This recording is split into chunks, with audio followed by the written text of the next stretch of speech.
الذين يكنزون الذهب والفضة ولا ينفقونها في سبيل الله فبشرهم بعذاب أليم.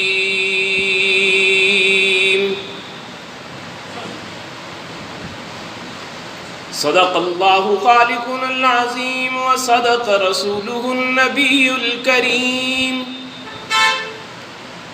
ونحن على ذلك لمن الشاهدين والشاكرين والحمد لله رب العالمين.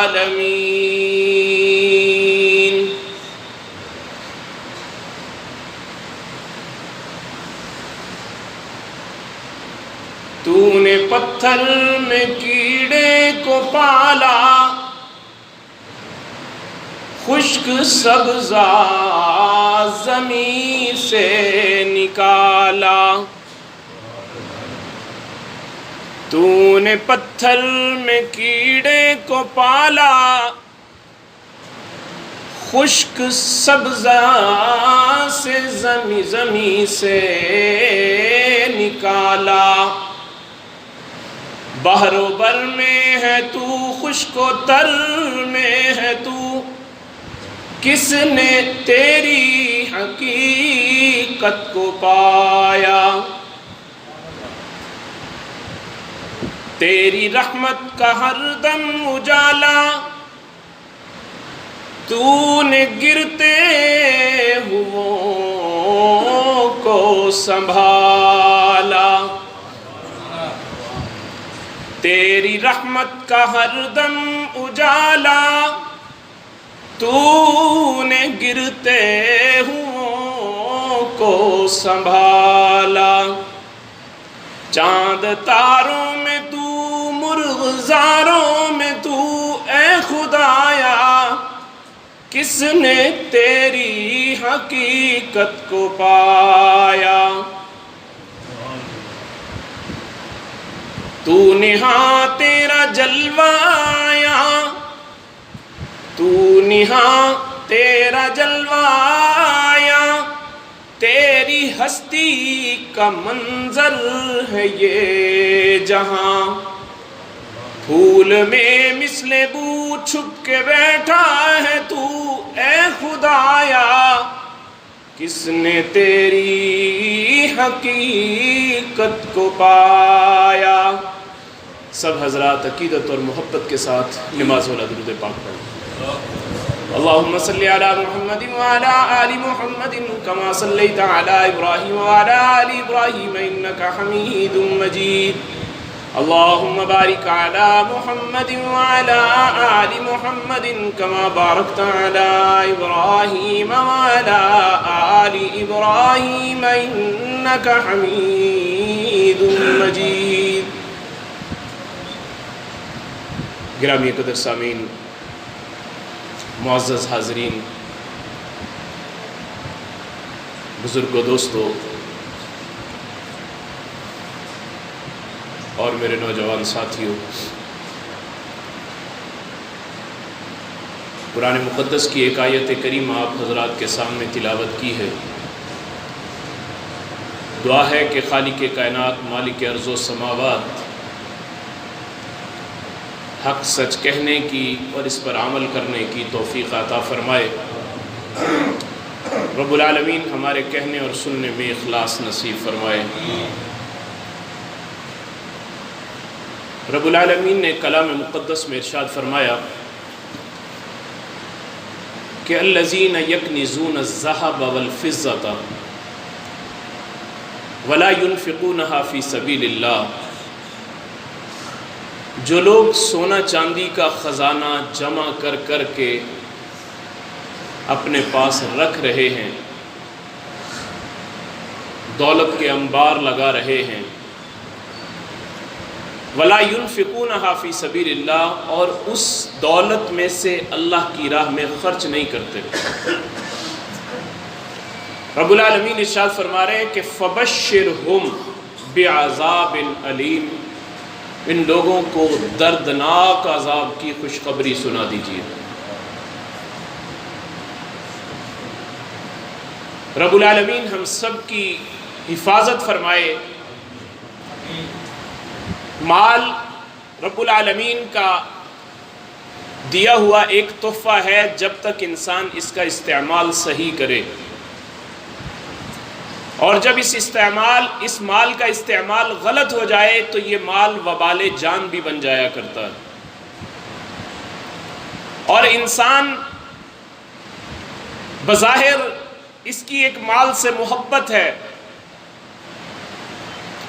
اور آپ یہ دیکھیں کہ یہ مال دینے والا ہے کون؟ خود رب العالمین کی ذات ہے جو انسان کو مال عطا فرما رہی ہے، اور اس کے لیے اس نے لوگوں کے جو روزگار کے ذرائع ہیں مختلف پیدا فرما دیے۔ کسی کے روزگار کا ذریعہ کپڑا بنا دیا، کسی کے روزگار کا ذریعہ چاول بنا دیے، کسی کے روزگار کا ذریعہ گندم بنا دی، کسی کے روزگار کا ذریعہ جوتے بنا دیے۔ اب یہ اللہ نے مختلف لوگوں میں ان کے ذرائع آمدن کو بانٹ دیا۔ ایک آدمی کو ضرورت ہے، وہ کام کپڑے کا کرتا ہے، اسے غلے کی ضرورت ہے، وہ جا کر اپنے دوسرے بھائی سے لیتا ہے جو غلہ بیچ رہا ہے۔ اس کے لیے کوئی عالمی کانفرنس نہیں بلائی گئی کہ ہم نے لوگوں کے اندر یہ کاموں کو بانٹنا ہے، تو فلاں کام کرے گا، تو فلاں کرے گا، تو فلاں کرے گا، نہیں، بلکہ یہ رب العالمین کی ایک تقسیم ہے کہ اس نے مختلف لوگوں کو مختلف کاموں پہ لگا دیا،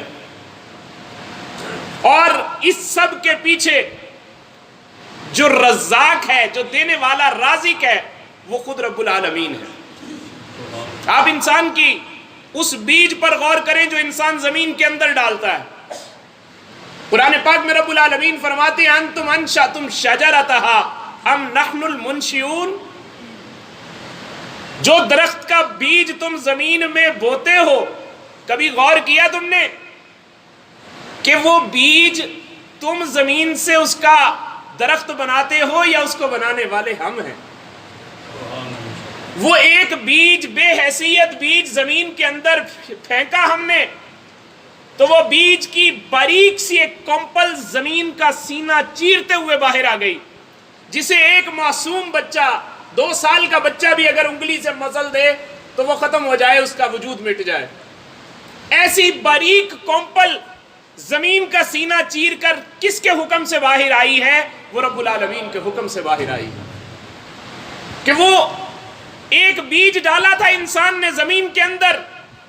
اور رب العالمین نے اس بیج کے ذریعے سے آگے پورا پروسیس کرنے والی یہ رب العالمین کی ذات ہے۔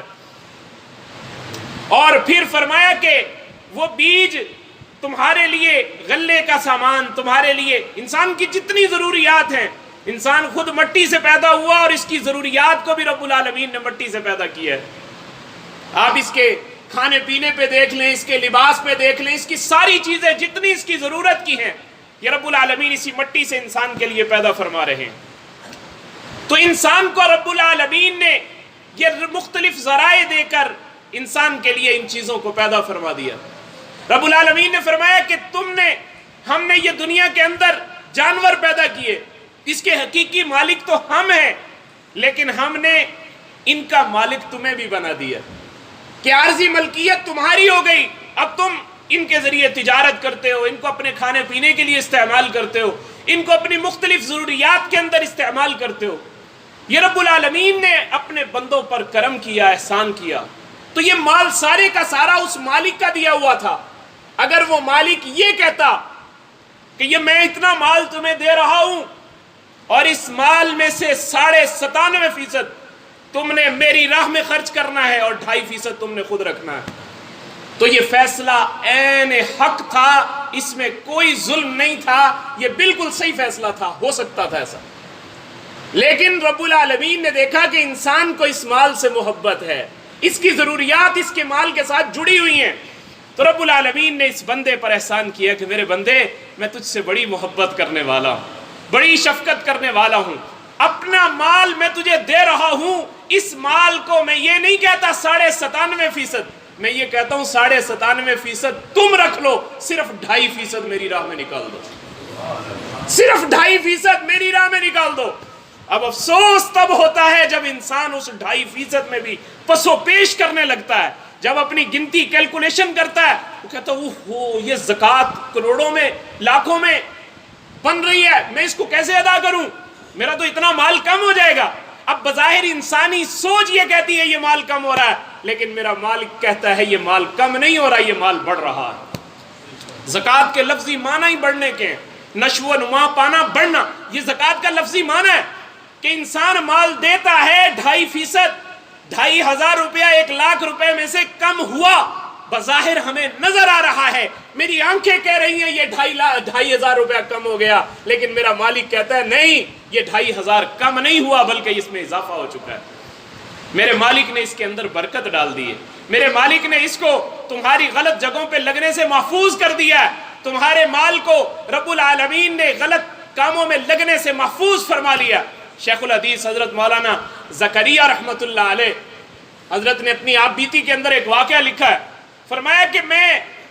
اپنے والد سے بھی یہ واقعہ سنا تھا کہ ضلع سہارنپور کے قریب ہندوستان میں، وہاں پر انگریزوں کے کچھ مکانات بنے ہوئے تھے اور ان کے اندر ان کے کچھ مسلمان ملازمین ان کے اندر رہائش پذیر بھی تھے، کام بھی کرتے تھے۔ تو کہتے ایک دن ہوا یہ کہ وہاں قریبی جو جنگل تھا اس کے اندر آگ لگ گئی، اور اتنی شدید آگ لگی کہ اس نے آس پاس کے پورے علاقے کو اپنی لپیٹ میں لے لیا۔ حضرت شیخ الحدیث رحمت اللہ علیہ نے لکھا ہے، فرمایا کہ ایک انگریز کا ملازم جب اس نے دیکھا کہ یہ آگ بالکل اس گھر کے قریب پہنچ گئی ہے جس کے اندر میں رہائش پذیر ہوں، اس نے وہاں سے نکل کر دوڑ لگا دی، اپنے مالک کے پاس گیا، انگریز کے پاس گیا اور جا کر کہنے لگا کہ سب کچھ تباہ ہو گیا، آپ کا مکان جل گیا۔ وہ بیٹھا ہوا کچھ لکھ رہا تھا، بڑے اطمینان سے لکھتا رہا، اس نے اس کی بات کی طرف توجہ ہی نہیں کی۔ تھوڑی دیر کے بعد اس نے پھر چیخ کر کہا کہ محترم میں کہہ رہا ہوں کہ آپ کا وہ مکان جس کے اندر میں رہتا تھا وہ جل چکا ہے، مٹی بن گیا، خاک بن گیا۔ تو وہ پھر لکھتا رہا، جب تیسری مرتبہ یہ بولا تو اس نے کہا بھائی میرے مکان کو کچھ نہیں ہوگا، میرے مکان کو کچھ نہیں ہوگا۔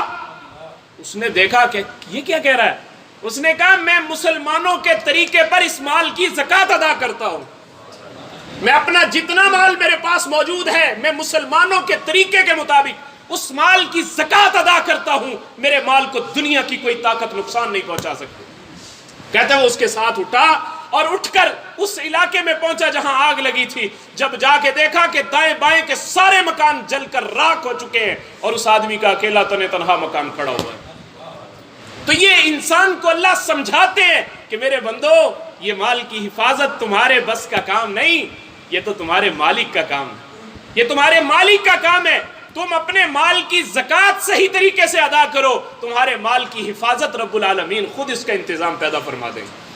تو آج انسان یہ غور کرے کہ میں صرف 2.5% اپنا مال اللہ کی راہ میں دے کر، اور وہ بھی ضائع نہیں ہو رہا، اللہ کے خزانے میں تمہارا مال جمع ہو رہا ہے، اس کے اوپر تمہیں اللہ سے بہت کچھ مل رہا ہے، تمہارا اعزاز و اکرام ہو رہا ہے، اور تمہیں اس کے اوپر رب العالمین کی طرف سے اللہ یہ کہتے ہیں وَأَقْرِضُ اللَّهَ قَرْضًا حَسَنًا، تم اپنے اللہ کو قرض دو، اچھا قرض، تمہارا رب تمہارا قرض اپنے پاس نہیں رکھے گا بلکہ وہ تمہیں واپس کرے گا،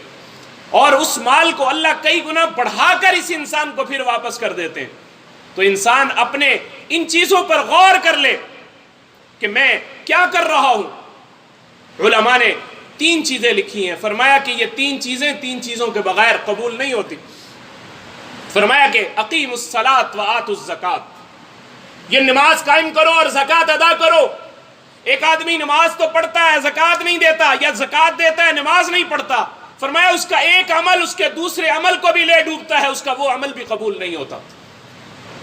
یہ 3 چیزیں لازم و ملزوم کی، اقیموا الصلاۃ وآتوا الزکاۃ، اور پھر دوسرا حکم اطیعوا اللہ واطیعوا الرسول، اللہ کی بھی اطاعت کرو، اللہ کے رسول کی بھی اطاعت کرو۔ اگر ایک انسان اللہ کی تو اطاعت کرتا ہے، اللہ کے رسول کی اطاعت نہیں کرتا، فرمایا اس کو اللہ کی اطاعت کرنا بھی فائدہ نہیں دے گا، اس کے لیے وہ سارا بربادی کا سبب بن جائے گا۔ اور پھر فرمایا کہ انشکر لی ولوالدیک، یہ تیسری آیت، اس کے اندر رب العالمین فرماتے ہیں میرا بھی شکر ادا کرو اور اپنے والدین کا بھی شکریہ ادا کرو، اپنے والدین کے بھی احسان مند رہو، فرمایا اگر ایک آدمی رب کا تو بڑا فرما بردار ہے، لیکن جب ماں باپ کی باری آتی ہے تو اس کے اندر والدین کی ناشکری آ جاتی ہے، والدین کے ساتھ اس کی زبان درازی شروع ہو جاتی ہے، فرمایا اس کا اللہ کا فرما بردار ہونا اس انسان کو کبھی نفع نہیں دے گا۔ اللہ کا فرما بردار ہونا تبھی نفع دے گا جب یہ اپنے والدین کا بھی فرما بردار ہوگا۔ اس کے لیے اللہ کی فرما برداری تبھی فائدہ مند ہوگی جب وہ اپنے اللہ کے محبوب نبی علیہ السلام کی بھی فرما برداری کرتا ہوا نظر آئے گا، اور اس کے لیے مال کی زکوٰۃ دینا تبھی فائدہ مند ہوگا جب وہ اپنی نماز کو بھی ساتھ ادا کر رہا ہوگا۔ اللہ نے ان تینوں آیتوں کو تینوں آیتوں کے ساتھ ملا کر اکٹھا ذکر کیا ہے، فرمایا کہ اقیموا الصلاۃ وآتوا الزکاۃ، نماز بھی قائم کرو، زکوٰۃ بھی ادا کرو۔ یہاں پر حضرت مفتی شفیع صاحب رحمۃ اللہ علیہ نے ایک بڑا گہرا نقطہ لکھا ہے، فرمایا وَأَقِيمُوا الصَّلَاةَ وَآتُوا الزَّكَاةَ، اللہ نے یہ کہا زکوٰۃ ادا کرو۔ ہمارے ہاں لوگ اپنی زکوٰۃ کو دیتے ہوئے یہ تحقیق نہیں کرتے کہ میں زکوٰۃ کس کو دے رہا ہوں، اپنی زکوٰۃ یوں ہی پھینکنے کا حکم نہیں ہے، فرمایا زکوٰۃ کو پھینکنے کا حکم نہیں، زکوٰۃ کو ادا کرنے کا حکم ہے کہ مستحقین تک وہ زکوٰۃ ادا کرو، یا ان محفوظ ہاتھوں میں دو جہاں سے آپ کو یقین ہو کہ یہ واقعی صحیح جگہ پہ یہ زکوٰۃ ہماری ادا ہو رہی۔ فرمایا زکوٰۃ کو پھینکنے کا نہیں، ادا کرنے کا حکم ہے۔ اللہ نے کہا وَآتُوا الزَّکَاةَ، زکوٰۃ کو ادا کرو۔ تو اللہ رب العزت نے جو مال دیا اس مال کا حق ہم پہ لازم کیا کہ اس مال کا حق یہ ہے کہ تم اپنے مال کی زکوٰۃ ادا کرو۔ فرمایا کہ جو 5 چیزوں کو روک لیتا ہے اللہ بھی اس سے 5 چیزوں کو روک لیتے ہیں۔ 5 چیزوں کو تم روک لیتے ہو، تمہارا مالک 5 چیزوں کو تم سے روک لیتا ہے۔ فرمایا کہ تم اپنے مال کی زکوٰۃ دینا روک لیتے ہو، تم اپنے مال کی زکوٰۃ دینا روک لیتے ہو تو رب العالمین تمہارے مال کی حفاظت روک لیتے ہیں۔ اللہ کہتے ہیں اب تمہارے مال کی میرے ذمے کوئی ذمہ داری نہیں۔ اور اس میں ایک ہماری ہاں جو سب سے بڑی ہماری کمی پائی جاتی ہے وہ یہ ہے کہ ہم اس مال کی زکوٰۃ عموماً اندازے سے نکال دیتے ہیں، اندازہ لگاتے ہیں کہ میرے مال کی اتنی زکوٰۃ بنتی ہے، اتنا مال ہے میرا، اندازے سے زکوٰۃ نکال دیتے ہیں۔ فرمایا یہ زکوٰۃ اندازے سے نہیں ہوتی، اس کا پورا حساب لگا کر زکوٰۃ کو ادا کرنے سے زکوٰۃ ادا ہوتی۔ آپ نے اندازے سے اگر زکوٰۃ ادا کی ہے، 1 روپیہ بھی اگر آپ کے پیسوں میں آپ کی زکوٰۃ کے پیسوں کا شامل ہو گیا وہ آپ کے سارے پیسوں کو جلانے کے لیے کافی ہے۔ 1 روپیہ بھی اگر تمہارے پیسوں کے اندر وہ شامل ہو گیا تمہارے ساری رقم کو وہ برباد کر دے گا۔ اپنی زکوٰۃ اندازے سے نہیں، صحیح معنوں میں زکوٰۃ کا حساب لگا کے پورا سٹاک اپنی دکان سے چیک کرو، چیک کرنے کے بعد پھر اس کی زکوٰۃ ادا کرو تاکہ تمہارے مال کی اللہ رب العزت کی حفاظت کے اندر بھی تمہارا مال آ جائے اور تمہیں اللہ کی مدد اور نصرت بھی حاصل ہو جائے۔ فرمایا جو زکوٰۃ روک لیتا ہے اللہ اس بندے کے مال کی حفاظت روک لیتے ہیں۔ اور پھر دوسری چیز فرمایا کہ تم صدقے کو روک لیتے ہو، تم صدقہ روک لیتے ہو تو اللہ رب العزت تم پر سے عافیت کو روک لیتے ہیں کہ خیر تمہارے قریب ہی نہیں آتی، تمہارے سے عافیت کو اللہ روک لیتے ہیں۔ تو اپنے آپ کو صدقات کی طرف لگانا کہ ہم صدقہ دیتے رہیں تاکہ اللہ کی رحمتوں کے عافیتوں کے دروازے ہمارے لیے کھلتے چلے جائیں۔ اور فرمایا کہ تم دعاؤں کی قبولیت روک لیتے ہو، تم دعا روک لیتے ہو، مانگنا چھوڑ دیتے ہو، اللہ اس دعا کی قبولیت تم سے روک لیتے ہیں۔ تم نے مانگنا چھوڑ دیا، وہ رب نے تمہاری دعائیں قبول کرنا چھوڑ دی کہ اس کو میری پرواہ نہیں ہے، مجھ سے مانگتا نہیں ہے، جس سے مانگتا ہے اسی سے مانگے۔ جب لوگوں کے دروازوں پہ جا جا کے مانگیں گے اور یہ توقع کریں گے کہ ہماری اللہ ضروریات کو پورا کریں گے، ایسا نہیں ہوگا۔ اللہ سے مانگیں گے، اللہ رب العزت ہماری دستگیری فرمائیں گے، اللہ ہماری دستگیری فرمائیں گے۔ اور اس کے بعد اگلی چیز جو فرمایا کہ جو نماز کے اندر سستی کرتا ہے اللہ موت کے وقت اس آدمی سے کلمہ روک لیتے ہیں۔ جو نماز کے اندر سستی روک کرتا ہے اللہ موت کے وقت وہ نماز پڑھنا چھوڑ دیتا ہے، اللہ موت کے وقت اس سے کلمے کو روک لیتے ہیں، آخری وقت اس کی زبان پہ کلمہ جاری نہیں ہوتا۔ تو اپنی نمازوں کو پابندی سے ہم ادا کرنے والے بنے تاکہ ایسا نہ ہو کہ ہم اپنے اللہ کو غضب دینے والے، غضب کی کو دعوت دینے والے بن جائیں۔ ہم نے اپنے مالک سے اپنا تعلق اس طرح سے استوار کرنا ہے، سیدھا کرنا ہے کہ ہمارا مالک ہم سے خوش ہو اور ہمارے لیے اپنی محبت کا اعلان فرما دے۔ ایک اللہ والے فرماتے ہیں کہ میں جنگل میں جا رہا تھا، میں نے جاتے ہوئے سنا کہ بادل سے کچھ آواز محسوس ہو رہی ہے، ایک آدمی کا نام لیا جا رہا ہے کہ اس آدمی کے باغ کو سیراب کر دو۔ فرماتے اسی وقت وہاں بارش شروع ہوگی۔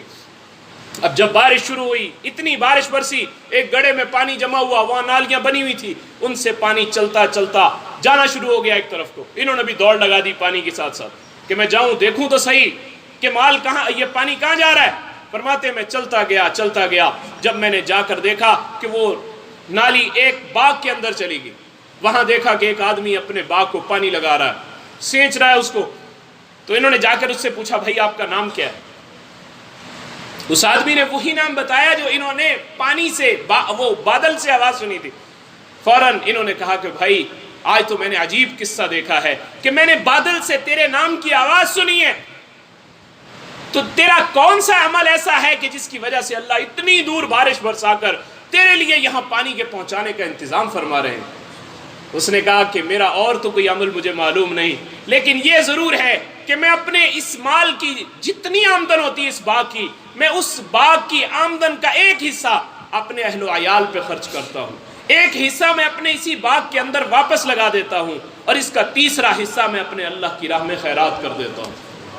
میں اپنے اللہ کی راہ میں خیرات کر دیتا ہوں۔ تو میرا اللہ مجھے کبھی مایوس ہی نہیں کرتا، میرا اللہ میرے لیے ایسا انتظام پیدا فرما دیتا ہے کہ جب ہم اپنے اللہ پر یقین رکھیں گے، وَمَن يَتَوَكَّلْ عَلَى اللَّهِ فَهُوَ حَسْبُهُ، فرمایا جو بندہ اپنے اللہ پر، اپنے رب پر بھروسہ رکھتا ہے، اللہ بھی اس بندے کے لیے کافی ہو جاتا ہے۔ تو اللہ رب العزت کی ذات پر یقین رکھنا کہ میرا اللہ، اگر میں نے اپنے اللہ کی راہ میں اپنا مال دیا ہے تو اس مالک نے تو صرف مجھ سے 2.5% مانگا ہے، میں اپنے اللہ کی راہ میں وہ 2.5% مال خوشی سے ادا کروں۔ جب اپنے مال کو میں خوشی سے ادا کروں گا تو اللہ رب العزت کی مدد اور نصرت نازل ہوگی۔ حدیث پاک میں آتا ہے حسنوا اموالکم بالزکات، اپنے مالوں کو محفوظ کرو زکوٰۃ ادا کر کے، کہ جب تم زکوٰۃ ادا کرتے ہو تمہارا مال محفوظ ہاتھوں میں آ جاتا ہے، اللہ کی حفاظت میں آ جاتا ہے، اور جب تم زکوٰۃ کو روک لیتے ہو، اللہ تم پر سے، ایک روایت میں آتا ہے جب تم زکوٰۃ روک لیتے ہو اللہ آسمان سے بارشیں روک لیتے ہیں، بارشیں وقت پر نہیں ہوتی، اور پھر تمہارے لیے بہت ساری اور پریشانیاں کھڑی ہو جاتی۔ تو یہ زکوٰۃ کا ادا کرنا ایسے وقت میں کہ جب انسان اپنے اللہ کی راہ میں دیتا ہے، اللہ اس کا مال ضائع نہیں ہونے دیتا۔ امی عائشہ رضی اللہ تعالی عنہ سے روایت ہے، آقا انعامدار فخر موجودات امام الانبیاء صلی اللہ علیہ وسلم نے ارشاد فرمایا کہ یہ سخاوت ایک ایسا درخت ہے جس کی جڑیں جنت کے اندر ہیں، اور اس کی ٹہنیاں دنیا کے اندر لٹک رہی ہیں، اور اس کی جس ٹہنی سے بھی کوئی انسان چمٹ جائے گا وہ اس کو کھینچ کر جنت کے اندر لے جائے گا۔ اور فرمایا کہ بخل ایک ایسا درخت ہے جس کی جڑیں دوزخ کے اندر ہیں،